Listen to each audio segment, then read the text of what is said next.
देखो, types of motion of rigid body, हम लोग सिस्टम ऑफ पार्टिकल्स के लिए डायनामिक्स डिफाइन किया था।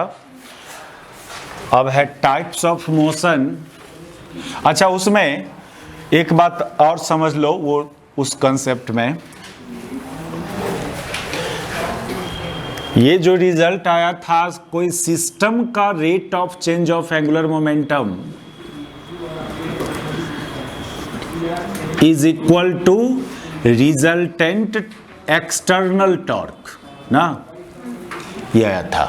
फिर यहां पर एक बात कि यदि ये एक्सटर्नल टॉर्क जीरो हो तो दैट इज एल सिस्टम, ये कांस्टेंट होगा नहीं, कांस्टेंट का डिफरेंशिएशन जीरो हो सकता है ना। That is L I equal to L F, it is called conservation of angular momentum. It is called conservation of angular momentum.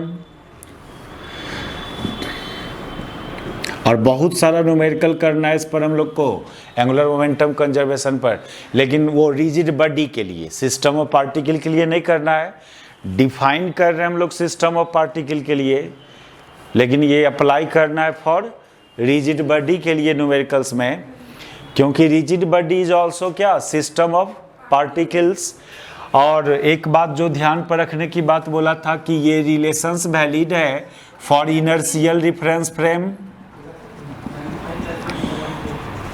थोड़ा भी यदि अच्छा क्वेश्चंस देता है ना कंजर्वेशन ऑफ मोमेंटम पर, चाहे लीनियर मोमेंटम का कंजर्वेशन यदि ट्विस्ट करना चाहेगा तो यही काम करेगा कि कोई मूविंग फ्रेम मूव कर रहा है तब कंजर्वेशन, कोई सिस्टम है उस सिस्टम भी मूव कर रहा है, उस पर वो बॉडी मूव कर रहा है, तो उसमें ये ध्यान रखना कि जो मोमेंटम है वो फाइंड करना है किसके रिस्पेक्ट में, ग्राउंड के रिस्पेक्ट में फाइंड करना है मोमेंटम। और ऐसा भी पॉसिबिलिटी कि इट मे बी पॉसिबिलिटी कि ये रिजल्टेंट एक्सटर्नल टॉर्क जीरो नहीं हो, इस टॉर्क का कोई कंपोनेंट जीरो हो ना, तो इस केस में लीनियर मोमेंटम वेक्टर फॉर्म में कांस्टेंट नहीं होगा, वेक्टर फॉर्म में कांस्टेंट नहीं होगा, इसका वही कंपोनेंट कंजर्व रहेगा, है ना। तो ये भी संभावना है, ऐसे ही फॉर अदर के लिए। तो इसका यूज करेंगे, पहले उससे पहले कुछ और बात जानना होगा। Motion of rigid body, types of motion of rigid body, इसको उतारिए, टॉपिक बनाओ motion of rigid body.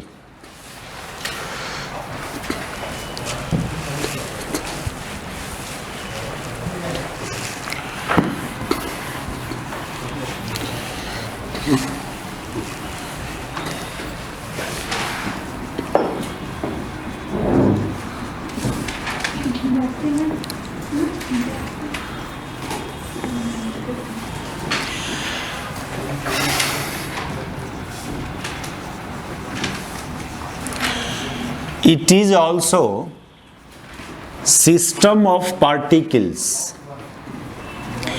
It is also system of particles, but distance between any two particle, distance between any two particle during motion remain fixed या constant.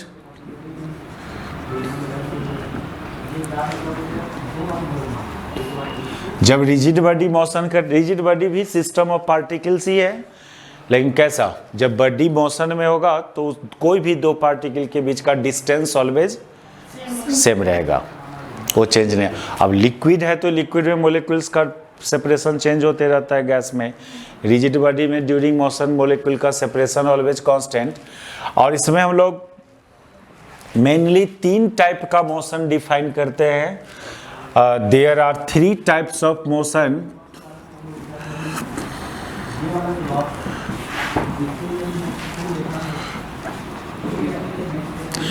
May exist in rigid body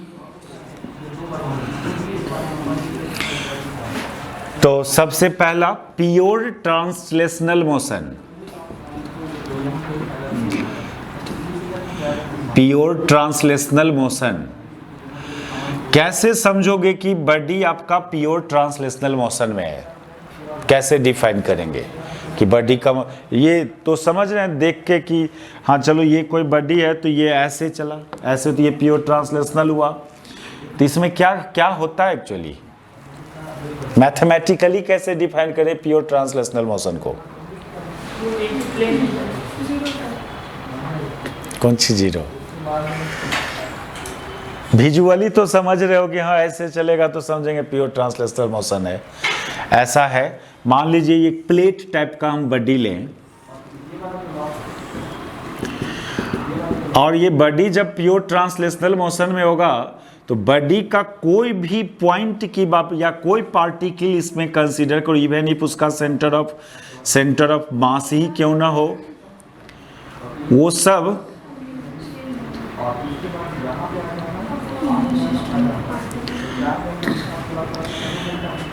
वो कोई भी particle ना एक fixed straight line पर move करेगा, fixed straight line पर। Line of motion of particle remain same. ये पार्टिकल यदि इस लाइन पर है तो ड्यूरिंग मोशन ऑलवेज ये पार्टिकल इसी लाइन पर रहेगा ना। सी इस लाइन पर था तो ऑलवेज ये सी इसी line, even if center of मास इस लाइन पर है तो ऑलवेज सेंटर ऑफ मास उसी लाइन पर मूव करेगा और सारा लाइन एक दूसरे के पैरेलल। यानी each particle of body moves on different fixed straight line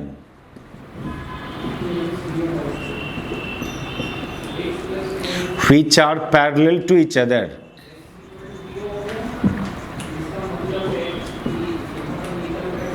यदि थोड़ा भी बॉडी में रोटेशन होता तो ये पार्टिकल इस लाइन पर रह पाता, ठीक है। तो जब कोई बॉडी प्योर ट्रांसलेशनल मोशन में तो कोई भी पार्टिकल लोगे, मान लो यहाँ पर कोई पार्टिकल, ये पार्टिकल इनिशियली इस लाइन पर था तो ऑलवेज वो पार्टिकल उसी लाइन पर रहेगा और वो लाइंस एक दूसरे के पैरेलल होना चाहिए। ये तो डिफिनीशन हुआ प्योर ट्रांसलेशनल मोशन का। उतारो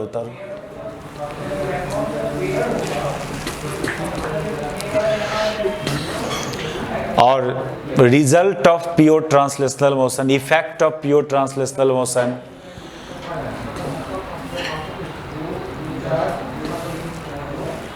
उतर रहे हैं कहाँ? Parallel to each other. each particle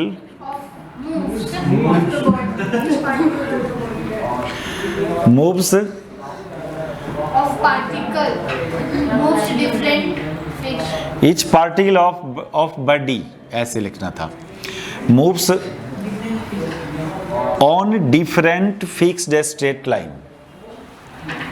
ठीक है, ये नहीं मीनिंग समझना कि सब पार्टिकल एक के गो लाइन पर डिफरेंट लाइन पर मूव कर रहा है, लेकिन फिक्स्ड स्ट्रेट लाइन मतलब वो पार्टिकल जिस लाइन पर है उसी लाइन पर है।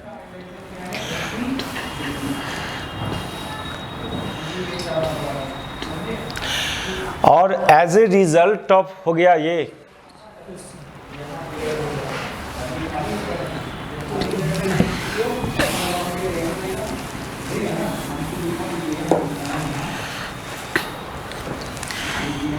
as a result of pure translational motion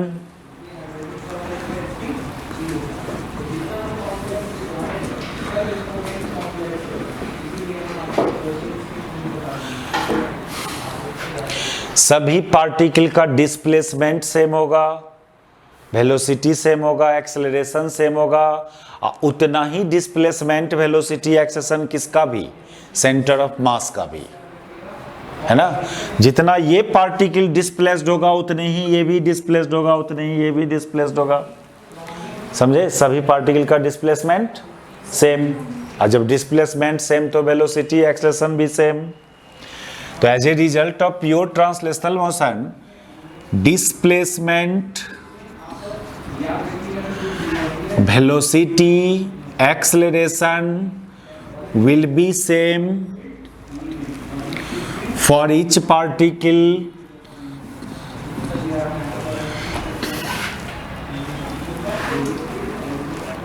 and will be equal to the corresponding quantity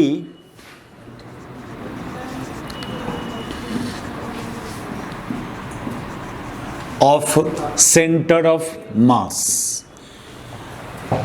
मतलब सभी पार्टिकल का डिस्प्लेसमेंट, वेलोसिटी, एक्सेलरेशन सेम होगा और बराबर होगा किसका? जितना डिस्प्लेसमेंट, वेलोसिटी, एक्सेलरेशन किसका है? सेंटर ऑफ मास का। दैट इज, ऐसे समझो, delta R I equal to delta R J equal to delta R C M. ith particle का displacement equal to jth particle का displacement equal to displacement of centre of mass. और जब इसमें time interval से divide कर दोगे तो वेलोसिटीओ same हो जाएगा ना सबका? नहीं,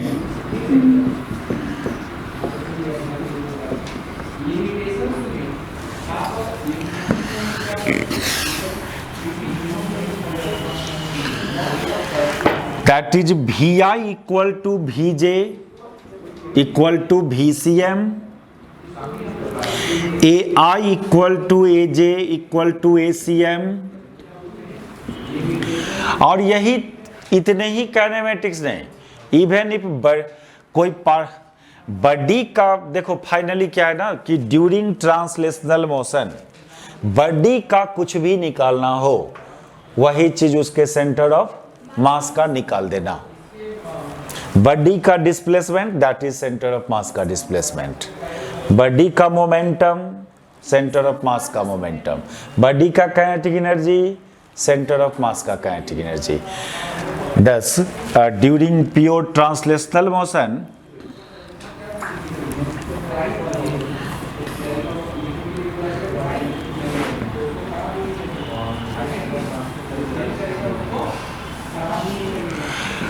we have to concentrate only on the motion of center of mass। ठीक है, ट्रांसलेशनल मोशन में ओनली किसके मोशन को देखना? सेंटर ऑफ मास के मोशन को देखना। यानी P of body equal to PCM, body का linear momentum equal to centre of mass का लीनियर मोमेंटम। बॉडी का kinetic energy equal to centre of mass का kinetic energy, that is half mvcm square. Body का angular momentum, that is centre of mass का angular momentum, that is RCM cross MVCM। ठीक है, body का कोई भी kinematics हो उसके सेंटर ऑफ मास का काइनेमेटिक्स के बराबर होगा। तो ये मोशन तो बहुत आसान, प्योर ट्रांसलेशनल मोशन में कुछ भी पूछेगा तो बस सेंटर ऑफ मास का वो चीज फाइंड करना है। अब है pure rotational motion.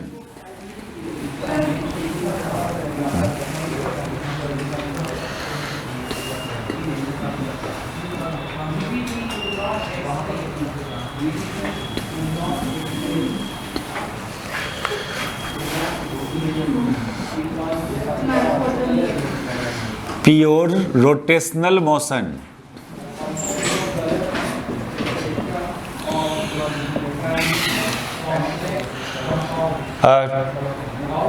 to define rotation of a rigid body, first we define an axis of rotation and sense of rotation।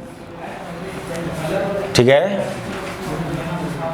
Rotational motion के लिए ये जरूरी है। किस एक्सिस के अबाउट रोटेट कर रहा है और किस सेंस में रोटेट कर रहा है।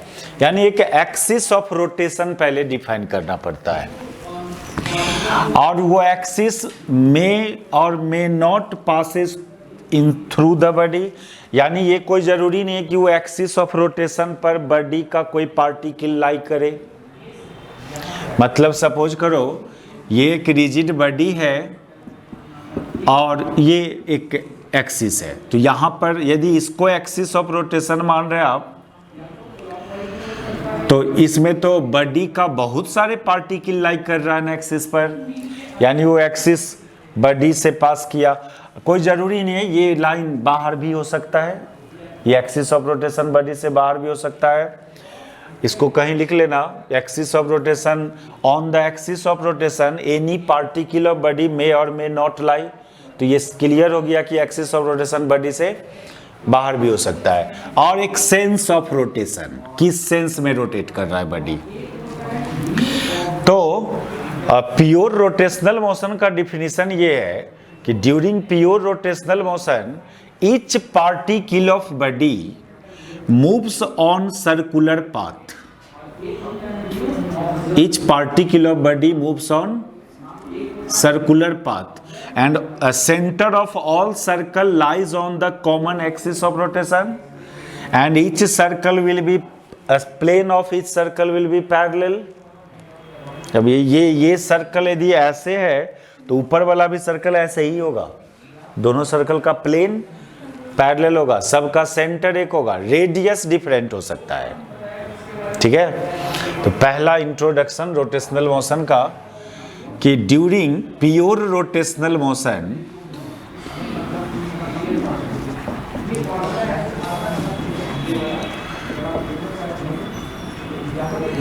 Each particle of body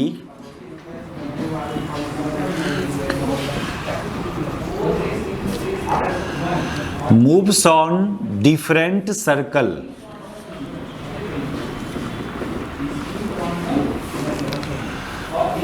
The center of each circle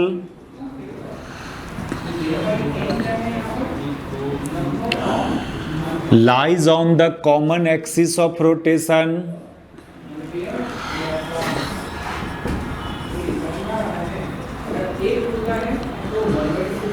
and each circle, plane of each circle will be parallel.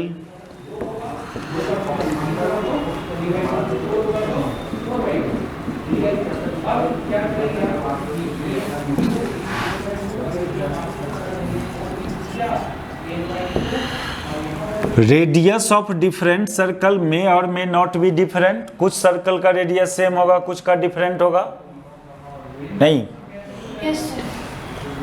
अब इतना दूर पर जो भी पार्टिकल सब होगा, इतना दूर पर उस सब का तो रेडियस सेम होगा ना, कुछ का डिफरेंट होगा। रेडियस ऑफ डिफरेंट सर्कल मे और may not be same,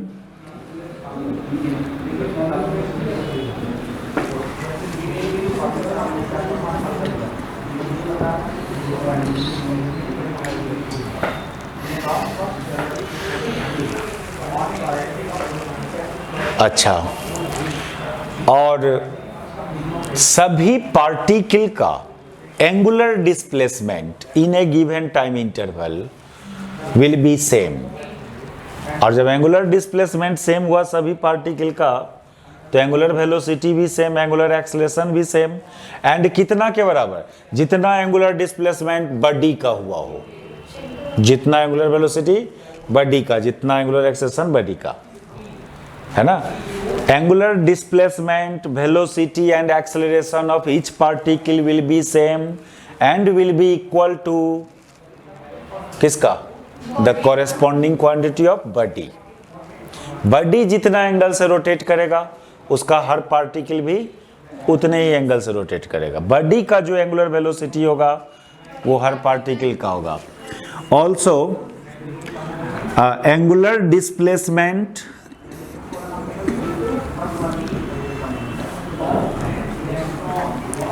angular velocity and angular acceleration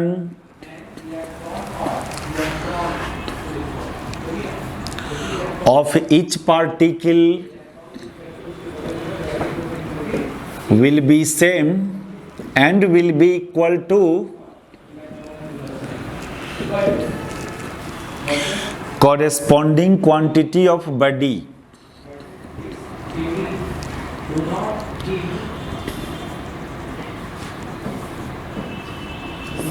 centre of मास क्या सेंटर ऑफ मास क्यों नहीं है? बॉडी के करस्पॉन्डिंग वाला काम है जितना बॉडी सेंटर ऑफ मास भी रोटेट करेगा उतना ही एंगुलर वेलोसिटी एंगुलर एक्सेलरेशन से। ईच पार्टिकल की बात करें ना तो सेंटर ऑफ मास के भी पास तो एक पार्टिकल होगा, या जरूरी नहीं है कि सेंटर ऑफ मास बॉडी का सेंटर ऑफ मास रोटेट करवे करेगा, ये भी कोई जरूरी नहीं है। यदि सेंटर ऑफ मास से पास कर जाए एक्सिस तो वो पार्टी को रोटेट नहीं करेगा, या बॉडी का सेंटर ऑफ मास यदि बाहर होगा बॉडी से तो फिर वो कहां से रोटेट करेगा? नहीं, सेंटर ऑफ मास कोई पार्टिकल थोड़ी है, वो तो एक पोजीशन है ना। क्या है वो? एक पॉइंट है ना, वो पॉइंट का रोटेशन की बात कर रहे हैं यहां की पार्टिकल का, तो वो तो एक पोजीशन है सेंटर ऑफ मास। वो बाहर भी हो सकता है बॉडी से, बॉडी रोटेट करेगा तो सेंटर ऑफ मास कोई जरूरी नहीं है रोटेट करेगा, या कर भी सकता है वो, लेकिन जनरली मैक्सिमम मोशन आपके लेवल में जो करना होता है ना वो सेंटर ऑफ मास से एक्सिस के अबाउट रोटेशन देखना है आपको। आपका axis of rotation generally maximum जगह क्या होगा? सेंटर ऑफ मास से पास करता हुआ एक्सिस होगा, उसको सेंटर ऑफ मास एक्सिस बोलते हैं। जरूरी नहीं है कि जो भी लाइन सेंटर ऑफ मास से पास किया वो सेंटर ऑफ मास एक्सिस होगा, ये कोई जरूरी नहीं है। बता रहे हैं, आगे आगे आने दो, जब वैसा नौबत आएगा तो वहां पर बताएंगे इसको। सेंटर ऑफ मास से पास करता हुआ एक्सिस को सेंटर ऑफ मास एक्सिस नहीं बोलेंगे। एगो और शर्त है उसके लिए कि जब बॉडी मूव करे, बॉडी मोशन में हो, तो centre of mass axis always translational motion में रहे। बॉडी में चाहे कोई भी मोशन हो, रोटेशनल हो या रोलिंग हो या centre of mass axis always translational motion में हो। जैसे इसको देखो, ये बॉडी मान लो रोल कर रहा है, रोल करने का मतलब रोटेट भी कर रहा है और आगे भी जा रहा है, लेकिन इस एक्सिस को देखो आप, ये एक्सिस तो ओनली ट्रांसलेशनल मोशन करेगा ना, नहीं। अब साइकिल का जो धुरी होता है वो साइकिल का व्हील तो रोल करता है, लेकिन जो धुरा होता है वो तो ट्रांसलेट करता है ओनली, वो सेंटर ऑफ मास एक्सिस हुआ। अब स्पोक जो होता है साइकिल का, वो भी तो सेंटर ऑफ मास से पास कर रहा है ना, लेकिन वो क्या कर रहा है? रोटेट कर रहा है, तो वो सेंटर ऑफ मास एक्सिस नहीं हुआ।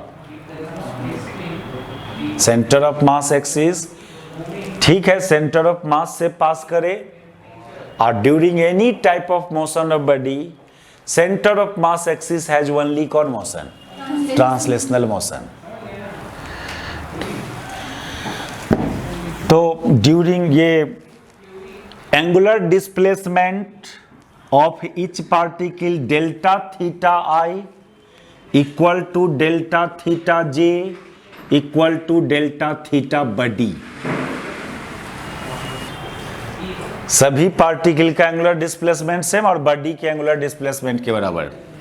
Omega I equal to omega J equal to omega body, alpha I equal to alpha J equal to alpha body.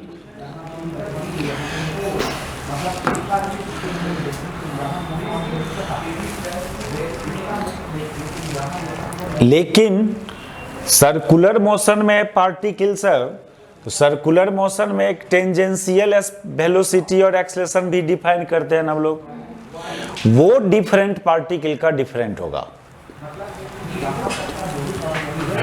मिटावे मिटावे ना इसको, but tangential speed and acceleration of different particle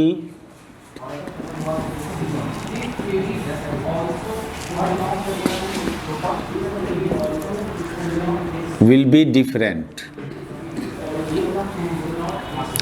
ऐसा क्यों? क्योंकि v बराबर ओमेगा आर होता है ना, तो ओमेगा सब के लिए सेम हुआ, लेकिन v आर सब के लिए सेम नहीं है, अलग अलग पार्टिकल का रेडियस अलग अलग है, तो v डिफरेंट होगा। तो इसमें ऐसे लिखेंगे, देखो vi equal to omega into R I, omega में आई मत लगाना, वो सबके लिए सेम। सिमिलरली ए बराबर अल्फा आर, तो ए आई बराबर अल्फा इंटू क्या आर आई, अल्फा सबके लिए सेम। ये तो बेसिक बात हुआ प्योर रोटेशनल मोशन का। अब जब बॉडी प्योर रोटेशनल मोशन में होगा तो उसका क्या काइनेमेटिक सब होगा, उसका एंगुलर मोमेंटम क्या होगा, उसका काइनेटिक एनर्जी क्या होगा ड्यूरिंग प्योर रोटेशनल मोशन, है ना। यहाँ लीनियर मोमेंटम की बात नहीं करेंगे हम लोग बॉडी का, प्योर रोटेशनल मोशन में ओनली एंगुलर मोमेंटम डिफाइन करेंगे और काइनेटिक एनर्जी। तो टॉपिक बनाओ angular momentum of body during pure rotational motion, angular momentum of rigid body during pure rotational motion.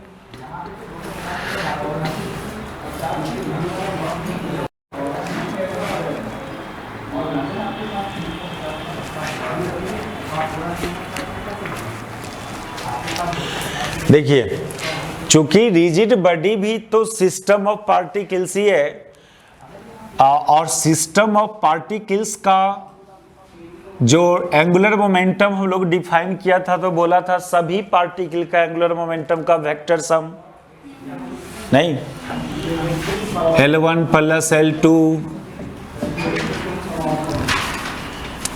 That is R1 cross MV1 M1 V1 plus R2 cross M2 V2 and so on. इसको shortly क्या लिखा था, sigma RI cross MI VI।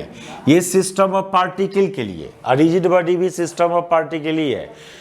तो इसमें ये तो vector form में body का एंगुलर मोमेंटम, लेकिन मैग्नीट्यूड फॉर्म में बात करो, क्योंकि सभी पार्टिकल का एंगुलर मोमेंटम का डायरेक्शन सेम होता है प्योर रोटेशनल मोशन में।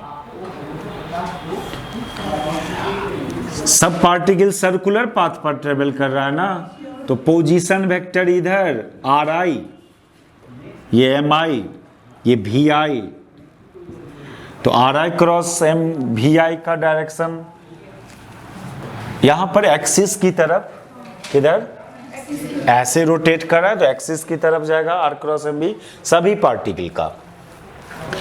तो direction of angular momentum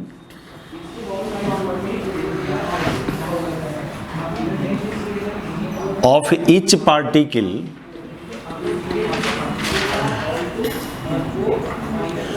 will be same and will be along axis of rotation.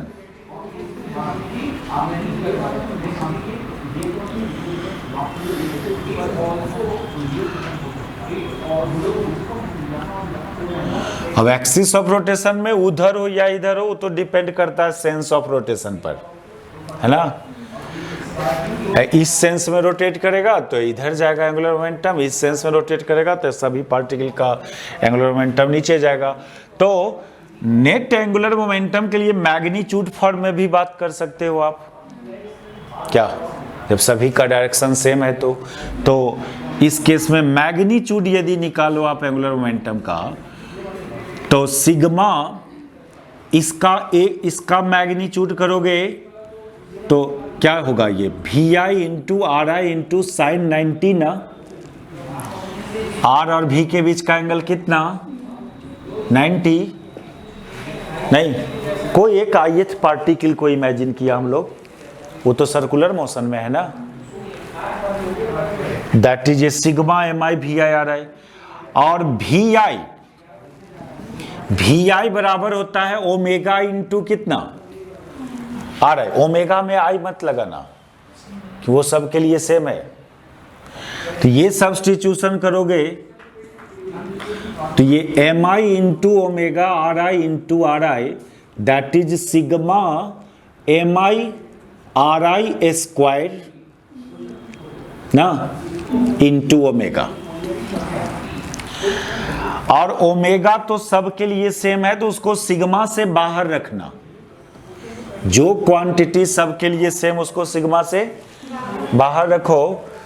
तो ये जो एक क्वांटिटी आ रहा है सिग्मा एम आई आ रहा है, इसको बोलते हैं हम लोग moment of inertia of body. यहीं पर डिफाइन हो, देखिए 11-12 लेवल में क्या लोग करता है, एक स्पेशलाइज्ड रूप से आएगा एक दिन और लिखेगा हेडिंग में मोमेंट ऑफ इनर्शिया, नहीं डिफिनीशन लिखेगा, फिर निकालना सिखाएगा। नहीं, अपने आप आया, अपने आप आया। जब आप ये काइनेमेटिक्स डिफाइन कर रहे थे रिजिड बॉडी का, उस समय ये क्वांटिटी बार बार आ रहा था। जब काइनेटिको एनर्जी डिफाइन करने जाएंगे तब भी ये क्वांटिटी, ये टर्म आएगा बार बार। तो इसको चूंकि हर जगह ये टर्म एग्जिस्ट कर रहा है, तो एक नाम दे दिया गया सिस्टम का मोमेंट ऑफ इनर्शिया। फिर हम लोग भी देखेंगे पर्सनली, लेकिन डिफिनीशन यहीं पर आया था इसका। उतारो पहले।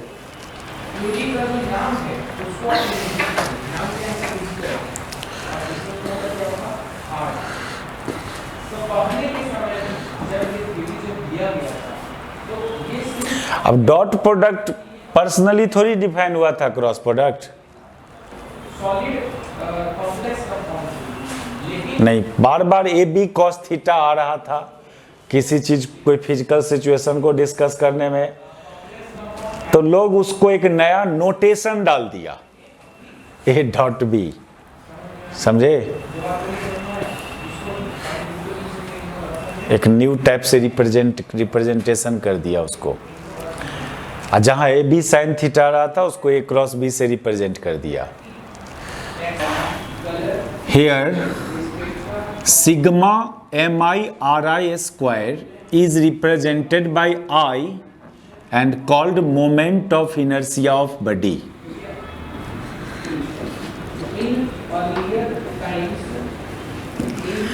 तो एल बराबर कितना, आई ओमेगा ना, L equal to I omega. अब चले हम लोग इस बॉडी का काइनेटिक एनर्जी फाइंड करने। Kinetic energy of rigid body during pure rotational motion. ये angular momentum of rigid body during pure rotational motion. अब लिखो kinetic energy,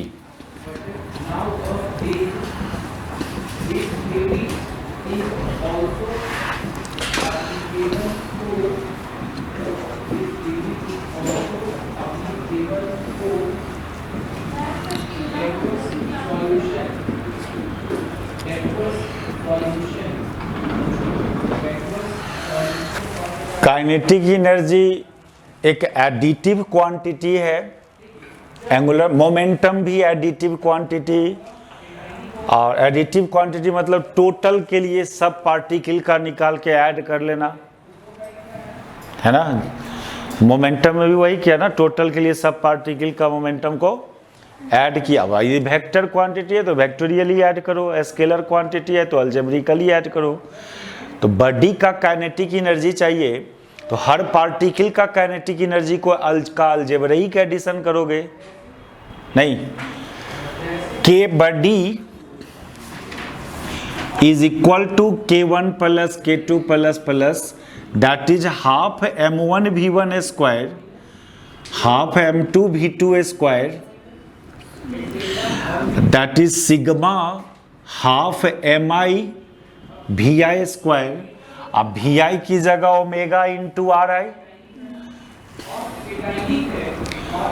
sigma half MI omega into R I. बार बार एक बात बोल रहे हैं, ओमेगा में आई मत लगाना, वो सब पार्टिकल के लिए सेम है।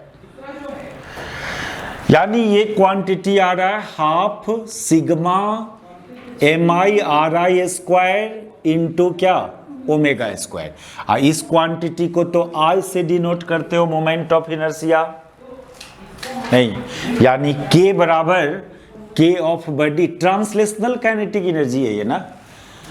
काइनेटिक एनर्जी में ट्रांसलेशनल, रोटेशनल, ये rotational kinetic, pure rotational motion का काइनेटिक एनर्जी निकाल रहे हैं।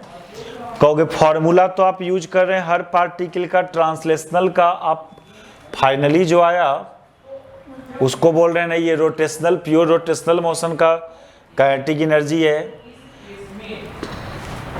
तो क्योंकि हर इसके यदि यूनिफॉर्म सर्कुलर मोशन है तो कहीं पर पार्टिकल का एनर्जी, देखिए रोटेशनल काइनेटिक एनर्जी भी एक तरह से ट्रांसलेशनल काइनेटिक एनर्जी का सम है। हर पार्टिकल के ट्रांसलेशनल काइनेटिक एनर्जी का सम होता है, लेकिन रीड करने के लिए इसको kinetic energy of body during pure rotational motion read किया जाता है। तो ये आ रहा है हाफ आई ओमेगा स्क्वायर। ये जो दो एक्सप्रेशन आया है सिमिलर एक्सप्रेशन है ट्रांसलेशनल मोशन के ही जैसा। ट्रांसलेशनल मोशन में लीनियर मोमेंटम डिफाइन करते थे तो मास इनटू वेलोसिटी ना, यहां भी समथिंग इनटू वेलोसिटी, लेकिन यहां एंगुलर वेलोसिटी, और ये क्वांटिटी मास की जगह आ रहा है ना, मास की जगह। ट्रांसलेशनल मोशन से कंपैरिजन करें इस रिजल्ट को तो ट्रांसलेशनल मोशन में जहां मास होता था वहां आई है, और जहां लीनियर वेलोसिटी होता था वहां पर एंगुलर वेलोसिटी। यहां भी वही बात है, देखो ट्रांसलेशनल काइनेटिक एनर्जी में यहां m होता था, यहां v होता था, एम भी स्क्वायर, तो m की जगह i, v की जगह ओमेगा। तो यहीं पर लोग एक बात बोलता है कि यदि इस दोनों इक्वेशन को ट्रांसलेशनल मोशन के इक्वेशन से कंपेयर करते हो तो बोला जाता है कि I play same role in rotational motion as mass play role in translational motion, है ना। मास का रोल क्या है, क्या रोल है मास का? कि दो बॉडी है, सेम अमाउंट का फोर्स लगाया तो कोई बॉडी में ज्यादा एक्सेलरेशन प्रोड्यूस हुआ, किसी में कम है। तो बॉडी का वो प्रॉपर्टी जिसके चलते सेम फोर्स लगाने से डिफरेंट एक्सेलरेशन प्रोड्यूस हो रहा है, बॉडी के उस प्रॉपर्टी को मास ऑफ बॉडी बोलते हैं। ये मास का डिफिनीशन। ऐसे तो मास का डिफिनीशन केमिस्ट्री के अकॉर्डिंग दोगे तो quantity of matter present in a body. कोई बॉडी में कोई बॉडी है, उसको बनाने में कितना मटेरियल यूज हुआ, उसका क्वांटिटी को मास ऑफ बॉडी।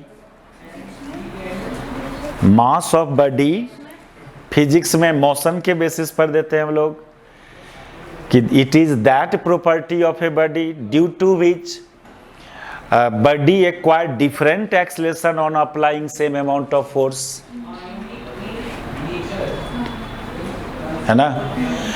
और अब दो बॉडी है, बॉडी को रोटेट करवाना है, सेम अमाउंट का टॉर्क लगा रहे हो, लेकिन दोनों में डिफरेंट अमाउंट का एंगुलर एक्सेलरेशन प्रोड्यूस हो रहा है नहीं। तो ये कौन प्रॉपर्टी है जो सेम अमाउंट का टॉर्क लगाने पर डिफरेंट एंगुलर एक्सेलरेशन आया? उस प्रॉपर्टी को बॉडी का मोमेंट ऑफ इनर्शिया, है ना। मोमेंट ऑफ इनर्शिया और भी बात बताता है। मोमेंट ऑफ इनर्शिया मोशन से रिलेटेड बात करोगे तो ये कौन बॉडी ज्यादा एक्सेलरेशन से रोटेट होगा, कम एक्सेलरेशन से रोटेट होगा, सेम अमाउंट ऑफ टॉर्क लगाने पर, ये डिसाइड करेगा जो फिजिकल क्वांटिटी, उसी को मोमेंट ऑफ इनर्शिया, ठीक है। और ऐसे मोमेंट ऑफ इनर्शिया तो उतारने ही में व्यस्त है ये। हाँ बोले। एक बात और बताता है मोमेंट ऑफ इनर्शिया, कोई सिस्टम में मास का डिस्ट्रीब्यूशन कैसे है, डिस्ट्रीब्यूशन या arrangement of particle inside system.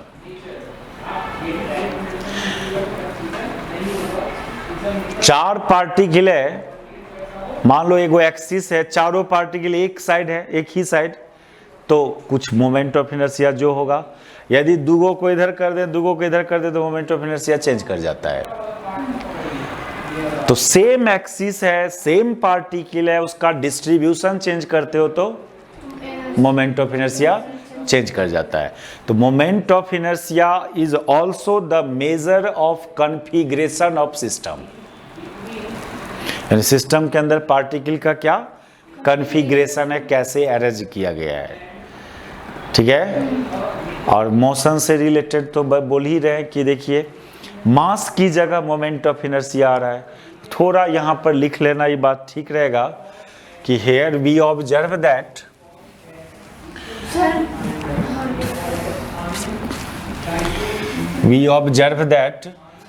moment of inertia play role in play same role. We observe that moment of inertia play same role in rotational motion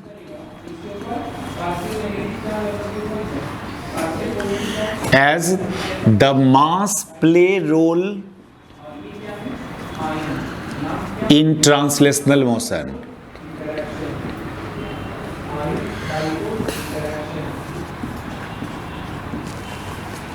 ये बात सब result को याद रखने के लिए बोला जाता है कि एंगुलर मोमेंटम का फॉर्मूला भूल गया है ना, तो लीनियर मोमेंटम का याद है ना, उसी में जहां मास है वहां आई डाल देना है, जहां भी है वहां ओमेगा डाल। ये रिजल्ट को याद रखने की बात है, और कोई इसका बड़ा फायदा नहीं है।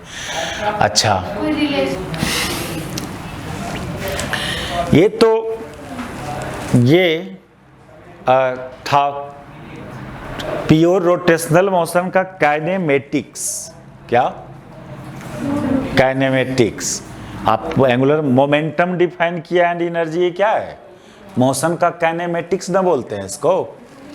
अब देखो प्योर रोटेशनल मोशन का डायनामिक्स लिखो टॉपिक में।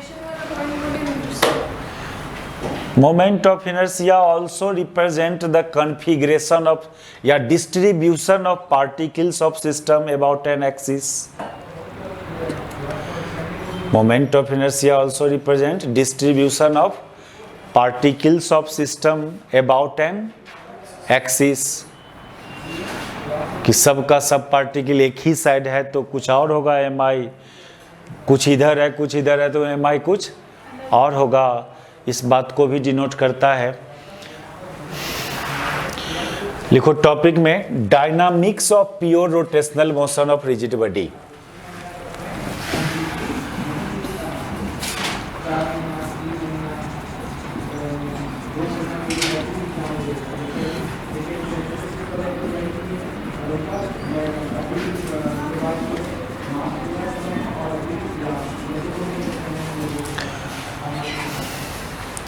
ये तो हम लोग dl body by dt rate of change of angular momentum बराबर टॉर्क ना, ये तो सिस्टम के लिए किए ही थे ना, तो रिजिड बॉडी भी तो सिस्टम और पार्टी के लिए है ना। इक्वल टू टॉर्क, और वो एक्सटर्नल फोर्सेज का टॉर्क, कौन फोर्स का? एक्सटर्नल फोर्स का। तो जब रिजिड बॉडी है तब तो फोर्स एक्सटर्नल की बात ना होगा, जो भी फोर्सेस लगेगा उस पर एक्सटर्नल फोर्स की बात करेंगे। इसलिए यहाँ पर ये वर्ड यदि छोड़ भी दें रिजिड बॉडी के केस में, समझे? एक्सटर्नल वर्ड छोड़ भी देते हैं, कोई प्रॉब्लम। ये ब्रिज और एल बॉडी की जगह क्या आया है? आई ओमेगा ना। मैग्नीट्यूड फॉर्म में बात करें तो एल की जगह क्या? आई ओमेगा ना। और आई को बाहर कर लो, दैट इज टॉ बराबर I D omega by D T, और D omega by D T alpha. Torque बराबर moment of inertia into alpha. जैसे ट्रांसलेशनल मोशन का डायनामिक्स एफ बराबर मास इनटू एक्सेलरेशन एम में। देखो इस रिजल्ट से भी आप देखो कंपेयर करके, ये रोटेशनल मोशन का डायनामिक्स है, ट्रांसलेशनल मोशन का डायनामिक्स क्या होता था? F equal to M A. तो सेम बात है कि नहीं, जहां मास था वहां आई आ गया, जहां ए था वहां अल्फा आ गया। ठीक है, यस सर। चलो देखो अब पार्टिकल इंटरनल फोर्स के चलते उसमें कोई मोशन नहीं होता। आप रिजिड बॉडी बोले हैं ना, पार्टिकल के बीच का डिस्टेंस ऑलवेज फिक्स्ड रहता है। उस फोर्सेज के चलते उसके पार्टिकल में कोई मोमेंटम में चेंजिंग नहीं आता है रिजिड बॉडी में, इंटरनल फोर्स और इसे भी जीरो हो जाता है। नहीं, ऐसे हम लोग ऐसे बोलते हैं उसको कि मोमेंटम में चेंजिंग जो होगा वो ड्यू टू किस चलते, एक्सटर्नल फोर्स के चलते।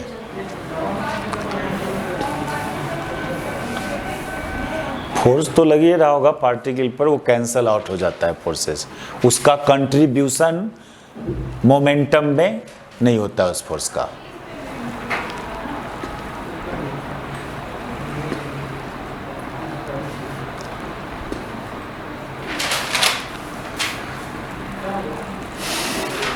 Sir moment of inertia constant है, इसीलिए डिफरेंशिएशन से बाहर निकलना। एक्सिस यदि फिक्स्ड है, पार्टिकल का अरेंजमेंट में कोई चेंजिंग नहीं कर रहे हो, रिजिड बॉडी में तो पार्टिकल के अरेंजमेंट में कोई चेंजिंग नहीं होता है।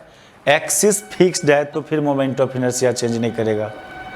हाँ, एक्सिस से चेंज कर देंगे, एक्सिस ऑफ रोटेशन तो चेंज करेगा, चेंज कर देते हैं तो आएगा। समझिए।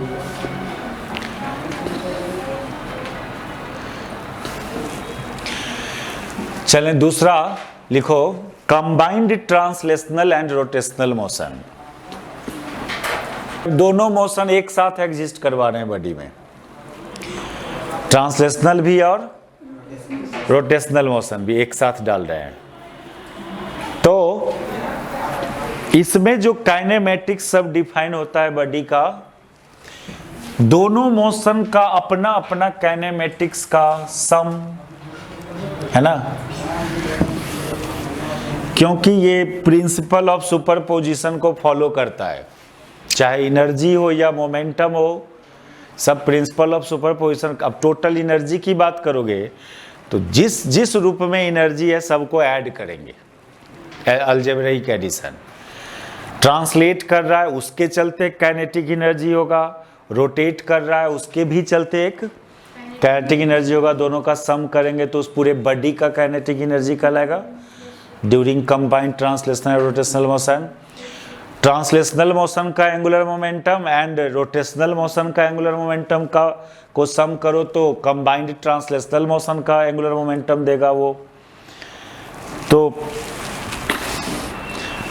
तो ये तो हालांकि ये बात लिख रहे हैं, इसका यूज नहीं करना है, ऐसे लिखिए एल बड combined translational motion, combined translational and rotational motion. Definition नहीं ना लिखने की जरूरत है, समझ रहे हो ना। If body has both types of motion, pure translational and pure rotational, दोनों एक ही टाइम पर एग्जिस्ट करता है। अभी हम रोलिंग मोशन नहीं बोल रहे हैं, उसके लिए कोई एक्स्ट्रा कंडीशन है ना, तब रोलिंग आएगा। ट्रांसलेशनल भी होना चाहिए, रोटेशनल भी होना चाहिए, और उसको एक रफ सरफेस से कांटेक्ट में भी होना चाहिए, तब रोलिंग। तो कहोगे तो फिर ये तो एग्जाम्पल बताइए। अब जैसे प्लेट है या स्पिनर जब बॉलिंग करता है तो ऐसे भी करता है और ऐसे भी करता है, तो बॉल रोटेट भी करता है और आगे भी बढ़ता है, लेकिन कोई रफ सरफेस से कांटेक्ट में नहीं होता है ना। लेकिन कोई सरफेस पर ये काम करोगे तो फिर वो रोलिंग कहलाएगा, वो कंबाइंड ट्रांसलेशनल रोटेशनल। उस मोशन को प्लेन पैरेलल मोशन बोलते हैं, ठीक है, जिसमें कंबाइंड ट्रांसलेशनल रोटेशनल है और कोई रफ सरफेस से कांटेक्ट में नहीं है, तो उसको प्लेन पैरेलल मोशन बोला जाता है। तो उस टाइप का मोशन के लिए कोई फॉर्मूला नहीं डिराइव करना है हम लोग को, न्यूमेरिकल में मिलेगा न्यूमेरिकल में हम लोग को, लेकिन उसके लिए कोई फॉर्मूला नहीं है। लिखो इसको, if body has both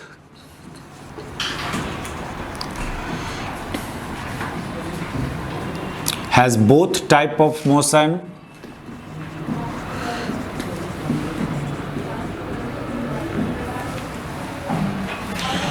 that is, कैसे समझेंगे कि बॉडी में प्योर ट्रांसलेशनल मोशन है? तो देखना उसके सेंटर ऑफ मास में एक लीनियर वेलोसिटी है कि नहीं है ना? That is if center of mass of body has linear velocity तो समझेंगे उसमें ट्रांसलेशनल मोशन है, और यदि सेंटर ऑफ मास एक्सिस के अबाउट बॉडी में एंगुलर वेलोसिटी है ना? किस एक्सिस के about? Center of mass axis के अबाउट बॉडी में एक एंगुलर वेलोसिटी एग्जिस्ट करना है, and if there exist angular velocity in body about center of mass axis, then we say that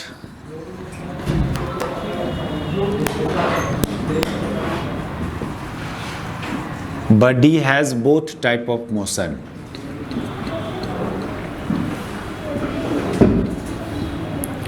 तो इस मोशन में हम लोग, इस मोशन में पर्सनली हम लोग रोलिंग मोशन देखेंगे। और if body has both type of motion on a rough surface, अब वो रफ सरफेस इंक्लाइंड हो हॉरिजॉन्टल हो उससे मतलब नहीं है। If body has both type of motion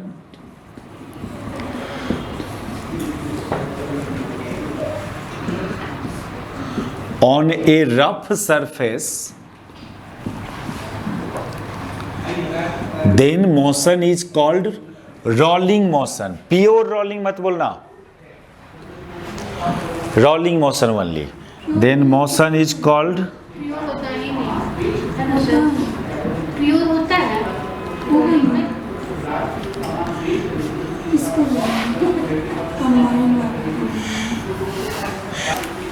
sir जो रोटेशन जो हो रहा है ना, तो उसमें एक्सिस सेंटर ऑफ मास से भी पास कर सकता है, नहीं भी कर सकती, पर अगर कंबाइन में होगा तो वो सेंटर ऑफ मास के ही एक्सिस को लेंगे। रोलिंग मोशन को एक और एक्सिस डिफाइन होता है, उसको इंस्टेंटेनियस एक्सिस ऑफ रोटेशन बोलते हैं। ऐसे रोलिंग मोशन के लिए जरूरी है बॉडी को अपना सेंटर ऑफ मास एक्सिस के अबाउट रोटेट करना है उसको, और सेंटर ऑफ मास में एक ट्रांसलेशनल मोशन हो, सेंटर ऑफ मास एक्सिस के अबाउट एंगुलर एक्सेलरेशन हो, और सेंटर ऑफ मास में खुद एक लीनियर एक्सेलरेशन हो। ऐसे as a numerical point of view से कुछ ऐसा सिचुएशन है जहां पर तत्काल के लिए एक दूसरा एक्सिस ऑफ रोटेशन बनता है। वो कहां पर? जहां पर टपलिंग उपलिंग होता है। टपलिंग मतलब ये केस, सुनो, रोलिंग मोशन में देखो, और इसी से मतलब है सारा न्यूमेरिकल आपको इसी में है। रोलिंग मोशन में इसमें 3 टाइप का रोलिंग मोशन डिफाइन होता है। There are 3 types of rolling motion.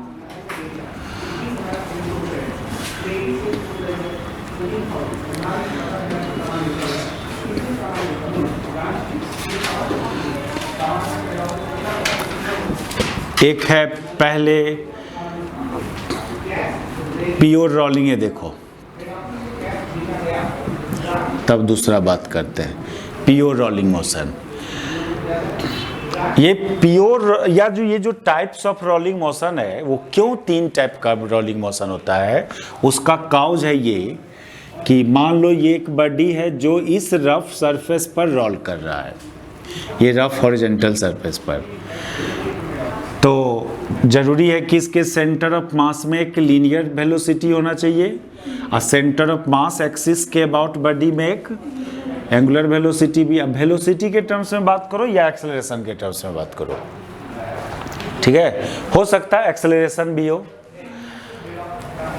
और इस पॉइंट ऑफ कांटेक्ट को देखो आप, ये पॉइंट ऑफ कांटेक्ट को, तो इस पॉइंट ऑफ कांटेक्ट में दो वेलोसिटी है, दो लीनियर वेलोसिटी है।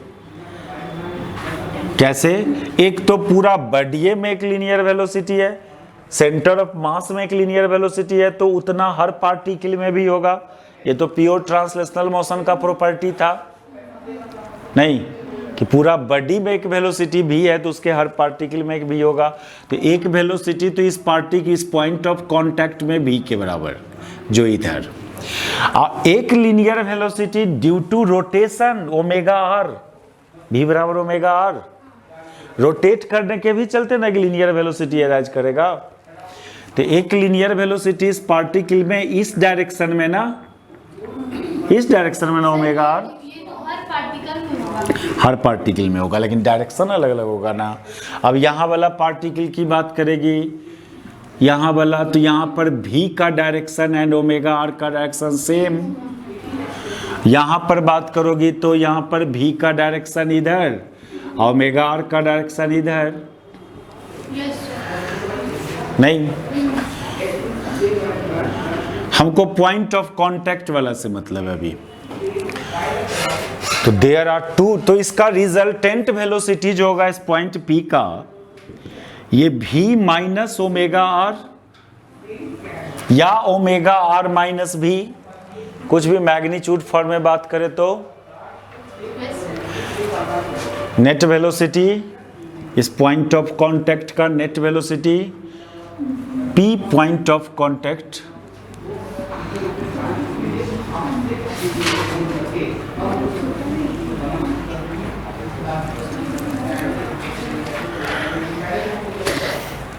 अब सुनो, इसमें तीन पॉसिबिलिटी है, इस वेलोसिटी में तीन पॉसिबिलिटी है कि इसका डायरेक्शन उधर हो, या इसका डायरेक्शन इधर हो, या ये जीरो हो, है ना।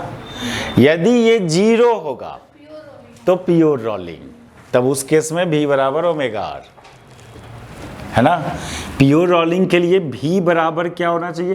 पॉइंट ऑफ कांटेक्ट का नेट वेलोसिटी कितना? जीरो,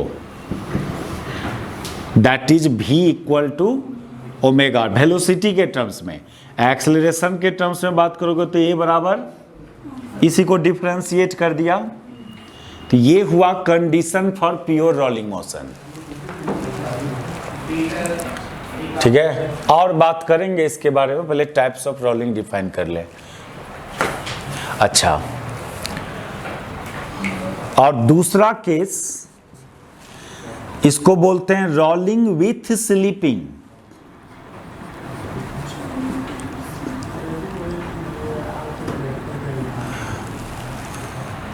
वो स्लिप, फिसलने वाला स्लिप का स्पेलिंग यही है ना,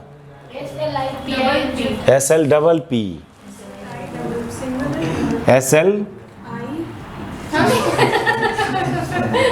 SLI, हाँ, फिसलने वाला स्लिपिंग, सोने वाला नहीं। रोलिंग विथ स्लिपिंग, इसमें VP जीरो नहीं होगा। अब फिर इसमें फिर दो केस, इसके अंदर दो केस, जब जीरो नहीं होगा तो VP का दो प्रोबेबिलिटी, या तो प्लस में होगा या माइनस में होगा। तो ये इतना पहले उतारो, हो गया ना।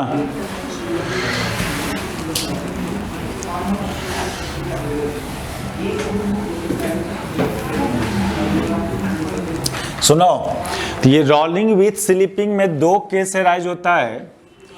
If v greater than omega R, तो VP पॉजिटिव आएगा। VP का पॉजिटिव आना यानी P moves forward, P moves forward. Instantaneous velocity of P is towards right. ये बोलिए, जिस, हाँ हमेशा नहीं, इंस्टेंटेनियस। अब कुछ देर के बाद तो दूसरा पॉइंट ना वहां आएगा, तो जो जो पॉइंट वहां पहुंचेगा, जो पार्टिकल वहां पहुंचेगा, उस जगह उसका वेलोसिटी टुवर्ड्स राइट रहेगा। इंस्टेंटली इस स्लीपिंग को, ये भी रोलिंग है लेकिन विथ स्लीपिंग बोलते हैं इसको, स्लीपिंग के साथ रोलिंग करना, इसको फॉरवर्ड स्लीपिंग बोलते हैं। Then it is called forward sleeping.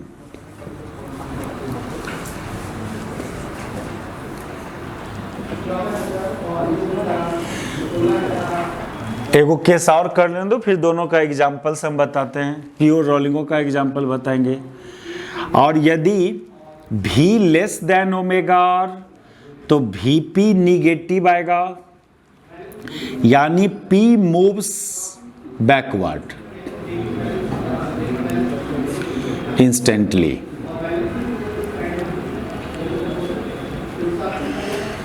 इसको बैकवर्ड स्लीपिंग बोला जाता है।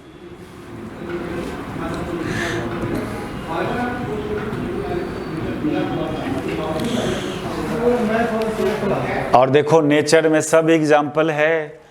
अब बताओ, जब कोई व्हील प्योर रोलिंग मोशन करते हुए जाएगा तो जैसा रफनेस उस व्हील के गुजरने से पहले था, उसके व्हील के गुजरने के बाद भी उसका रफनेस वैसे ही रहेगा, उसमें कोई चेंजिंग नहीं होगा।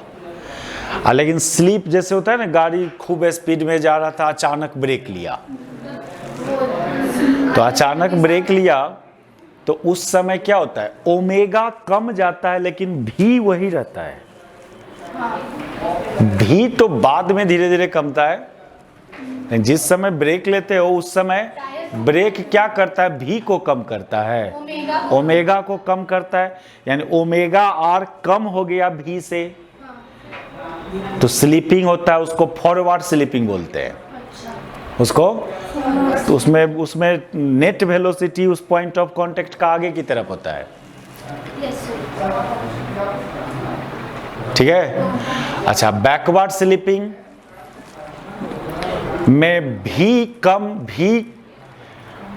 होता है ओमेगा से, ओमेगा ज्यादा होता है। कीचड़ में गाड़ी फंस गया तो क्या देखते हो, व्हील रोटेट करता है खूब स्पीड में लेकिन चढ़ता है धीरे धीरे, नहीं भी कम रहता है। हाँ, जो कुछ भी फंस गया हो जहां, नहीं ओमेगा ज्यादा रहता है लेकिन ऊपर खिसकता है धीरे धीरे, नहीं जाता back. P point of contact का नेट वेलोसिटी पीछे होता है उस समय, वो तो बॉडी का ना आगे हुआ, बॉडी के सेंटर ऑफ मास का ना आगे हुआ, लेकिन पॉइंट ऑफ कांटेक्ट का नेट इफेक्टिव वेलोसिटी पीछे होता है उस समय। सेंटर ऑफ मास का वेलोसिटी और पॉइंट ऑफ कांटेक्ट का दोनों सेम चीज है क्या? प्योर रोलिंग समझ गई? और फिर रोलिंग विद स्लीपिंग में सरफेस का रफनेस में चेंजिंग आएगा, नहीं रगड़ा जाता है रोड। तो इस पर भी है न्यूमेरिकल, इस पर भी करना है। हाँ, इस पर भी न्यूमेरिकल्स है, लेकिन मैक्सिमम प्योर रोलिंग से करना है आपको। तो प्योर रोलिंग मोशन में बॉडी का खाली पॉइंट ऑफ कांटेक्ट का वेलोसिटी आप डिफाइन किया, नेट वेलोसिटी 0, लेकिन बॉडी का अदर पॉइंट का क्या वेलोसिटी होगा ड्यूरिंग प्योर रोलिंग मोशन?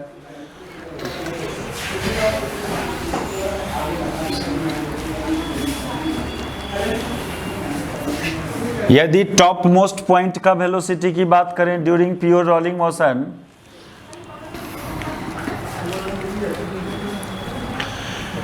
यहां पर का तो v प्लस ओमेगा आर, नहीं इसको p डैश नाम दे दो, इसको p डबल डैश नाम दे दो, तो वेलोसिटी ऑफ p डैश ये v प्लस ओमेगा आर ना, और ओमेगा आर v के ही बराबर होता है प्योर रोलिंग मोशन में, तो ओमेगा आर की भी जगह v ही डाल देना, यानी 2b, यानी पॉइंट ऑफ इसका वेलोसिटी सेंटर ऑफ मास के वेलोसिटी का 2 गुना।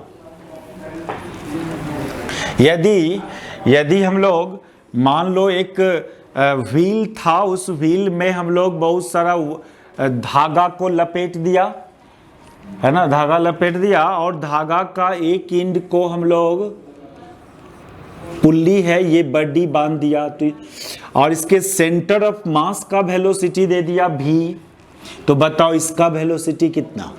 2v 2v। नहीं, इसका वेलोसिटी इसके वेलोसिटी के बराबर ना होगा। ये जिस वेलोसिटी से इधर निकलेगा उसके, तो इसका अभी हमने क्या देखा? 2v, इसका भी 2v। एक्सेलरेशन में भी इसका एक्सेलरेशन का दोगुना। ऐसा क्वेश्चन मिलेगा आपको एक्सरसाइज में।